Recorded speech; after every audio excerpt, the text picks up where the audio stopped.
What's good, everyone? It's great to be back on the Mayo Media Network. My name's Griffin Swanson, and I'm here to break down the Saturday, March 20th NHL DFS slate with you. Now, we got 9 games on this slate, projecting to be a pretty fun slate. Here we look here in the top left-hand corner. You can see 5 of those 9 games coming in with an implied total of at least 6 goals. The remaining 4 games there all at 5.5. Got some decent favorites here in Vegas as well. The Stars, Hurricanes, Canadiens all sitting pretty nice on the money line, but we definitely should have some tight games on this slate here too. Now, before we dive into my favorite line stacks and individual plays, don't forget to hit that like and subscribe button. And hey, for you podcast people, you can check out all the content from the Mayo Media Network on the Apple Pods as well.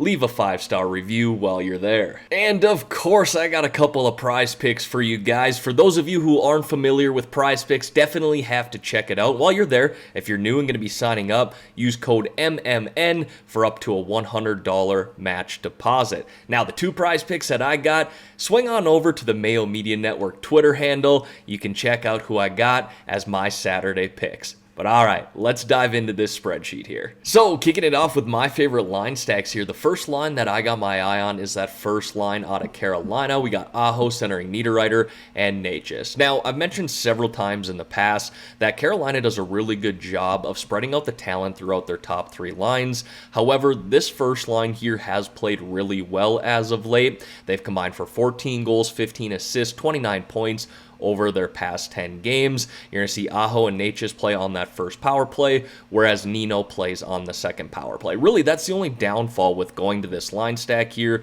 They have a great matchup as well against the Columbus Blue Jackets, who have allowed the 10th most goals per game across the league so far this season. So again, Carolina does a good job of spreading out the talent a little bit, but this first line has played really well. And outside of Nino playing on that second power play, I really like stacking up this first line out of Carolina. The next line stack that I like, there's going to be that first line out of San Jose. Logan Couture centering Evander Kane and Kevin Labanc. Now, honestly, I can't believe they're this cheap. For whatever reason, they got a price decrease from Friday night to Saturday night, and it was a substantial price decrease. So they did play Friday night, but they're playing the same team, the St. Louis Blues, on back-to-back nights. And I really like they're going to be playing backup goaltender for the St. Louis Blues, Ville Husso, who's allowed 3.57 goals per game. My God, that's a lot of goals. So I like this first line here. Now, all 3 of them obviously play 5-on-5 together. They play big minutes, and all 3 play on that first power play as well. You can see there they combined for 16 goals, 9 assists, 25 points over their past 10 games. So not quite as good as that first line out of Carolina, but still pretty damn good. And again, really, this line is just too cheap. Playing this backup goaltender that, let me reiterate, is allowing 3.57 goals per game seems like a recipe for success in a game that could turn into a shootout as well. All right, now hopping on down here to my favorite individual plays. We're going to kick it off with the forwards there. First guy I got for you is Connor McDavid, my favorite overall play on this slate. I also like Austin Matthews as a high-priced guy as well, but McDavid is my favorite play, and honestly, probably most people's favorite play on this slate here. The dude has been lights out all year. He's got 58 points in 33 games, 18 points in just his last 10. You can see there 6 goals, 12 assists, averaging 20.8 DraftKings points during that stretch. Now, he's going to play big minutes, going to play on that top power play, shooting the puck at a 4 shots per game average as well. You like to see that. You could stack him up with that first line of him, Ryan Nugent-Hopkins, Jesse Puljujarvi, or maybe you pivot away from that a little bit, stack him up with someone like Tyson Barrie, who's also played really well this year. I'll touch on that in the defenseman plays. But overall, McDavid, my favorite play on this slate. He's been lights out, like I said, all year, and I suspect we'll see the same thing for the remainder of the 2021 season. The next guy I got for you here then is Artemi Panarin at $7,500, playing on that second line and the first power play for the New York Rangers. Played well since returning from what I'm calling rushing complications. Definitely wasn't an injury, but I won't speculate too much. He has played well since returning. He's got 7 points in 4 games since returning. If we want to look back at his 10-game log, 16 points in his last 10 games, averaging about 15 DraftKings points per game. So this price is perfect for him. him. I got him earlier this week in the low 6K range. That was far too cheap for him, but I still don't mind him at this price tag here, $7,500. Has scored a goal in 3 straight games and just playing some solid hockey. So, gonna play big minutes. Like I said, plays on that top power play, and even though he plays on the second line, that really doesn't concern me. I'll fire him up at this price here. And then I like William Nylander here at $6,000, playing some pretty solid hockey here as of late. Has 5 goals, 3 assists, 8 points in his last 10 games. Shooting the puck here a little more frequently as of late too, averaging 3.7 shots on net per game during that 10-game stretch, and averaging about 13 DraftKings points per game during that stretch as well. Now, he does play on the second line and second power play. I'd like him a little bit more if he played on that first power play, but still playing with guys like John Tavares on that second line, so really not all that concerned. He's got double-digit DraftKings points here in 8 of his last 10 games. If he does that, he's essentially meeting his value. I'm always shooting for 2.5 times the player's DraftKings price. If he gets double-digit DraftKings points, he's essentially doing that. So I like William Nylander here at $6,000 in this matchup against the Flames. And then wrapping up the forward plays there with Rope Hintz for the Dallas Stars. Now, he's been a bit banged up this year, playing on that second line and second power play. However, he does have 8 goals, 8 assists, 16 points in 18 games. Just playing some pretty solid hockey this year, averaging about 10 DraftKings points per game. And I just mentioned it with William Nylander. It's about 2 times his value right away based off his DraftKings price tag. Now, he's on a bit of a heater here as of late too. Has 4 goals in his last 5 games. So playing really solid hockey for a guy that's on the second line and second power play. And he has a great matchup here on Saturday against the Detroit Red Wings. So I don't mind him at all at this price tag here of $4,800. Moving on over to the defenseman here. Kind of name dropped him earlier. Tyson Barrie. Really like him at this price of $6,300. I think he should by now be high 6K range, maybe even low 7K range for how he's playing this year. He's got 30 points in 33 games. He's got 12 points in his last 10, averaging about 13.5 DraftKings points during that stretch. Now, he did get banged up 3 games ago, actually left that game in the first period, played about 7 minutes, did not return. But then he's come back the last 2 games, and he has 6 assists combined in those 2 games. So yeah, he seems to be okay. Now, I mentioned earlier, you could stack him up with a guy like Connor McDavid. Maybe you do a little stack there between those 2 and Leon Draisaitl. Now, that's expensive, but all 3 of those guys are going to play on that top power play.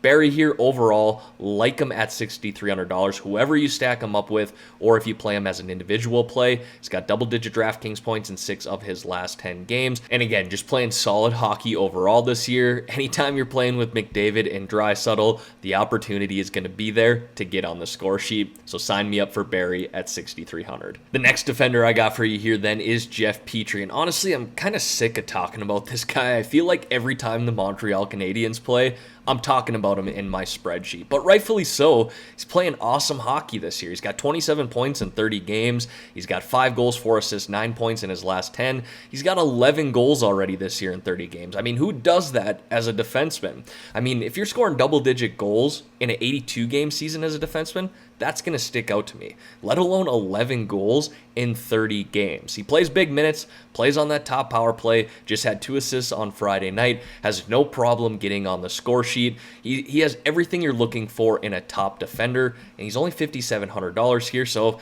even though I talk about him a lot and play him a lot in my DraftKings lineups, I'm going to go back to him once again here on Saturday. And then the last defenseman I want to highlight here is Ivan Provorov. I mean, just say that name. How badass is Ivan Provorov? Sounds like a guy that just kills people for a living. I don't want to get off on a tangent here, but sounds like an old medieval name. Ivan Provorov. I'm here to defeat you.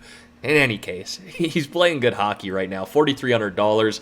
Like him at this price tag. No, he's not going to get on the score sheet quite as much as Jeff Petrie or Tyson Barrie. He's got 5 points in his last 10 games, 14 points in 28 games this year, so essentially averaging about a half point per game. But he can rack up DraftKings points in a number of different ways. He'll shoot the puck. He'll block shots. He's got double-digit DraftKings points here in 6 of his last 10 games.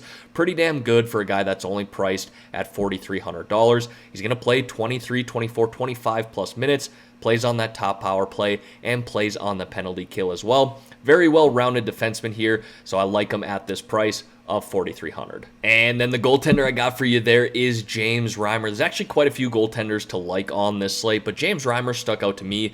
Now, one thing to keep an eye on is who the Hurricanes are going to be starting here. It could be Nedeljkovic. It shouldn't be. They've been playing back and forth each and every game. Nedeljkovic played last game, so I'm pretty positive it's going to be Reimer here. I don't know why it wouldn't be. He's playing really good hockey here in March, but just keep an eye on that. And that's with any roster, right?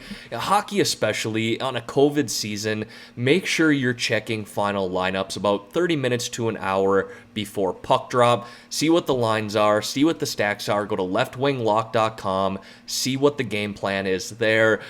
I suspect James Reimer will play, but just keep an eye on that. Now, Reimer, again, has played solid hockey here in March. Played pretty solid hockey all year, but playing much better here in the last month. He's got a 12-4 record on the season, averaging about 14 DraftKings points per game. And you can see there the save percentage here in March, .934 save percentage. That's really, really good for any goaltender. Now, the Hurricanes here, pretty heavy favorites at -186 there, playing at home against this Columbus Blue Jackets team who just hasn't been very good this year. So I like Reimer here. Again, keep an eye on if it's Nedeljkovic. I suspect it won't be. I'm 99% positive. 99. There is that 1% chance that it could be Nedeljkovic, but I'm pretty sure it's going to be Reimer on Saturday for you. And as always, wrapping it up here with my low-priced option or sub 4K forward play. You're not going to get Jaden Schwartz this cheap going forward. $2,500 is a bare minimum for any player on DraftKings when it comes to NHL.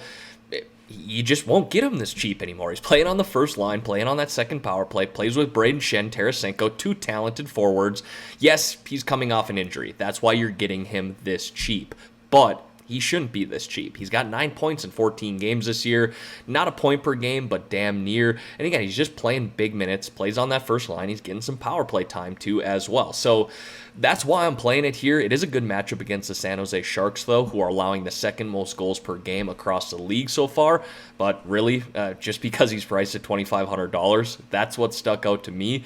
No guy on the first line and second power play playing 18-plus minutes with Tarasenko and Shen should be priced at $2,500. All right, everyone, that's going to wrap up the video here for Saturday. As always, thank you all for taking the time out of your day to watch these videos. I do appreciate that. Don't forget to hit the like and subscribe button to the Mayo Media Network. These guys are posting content all week long. You don't want to miss out on any of that. And again, if you're more of a podcast person, head over to the Apple Pods. Check it out there too. Again, for those of you who want to play Prize Picks, use code MMN for up to a $100 match deposit.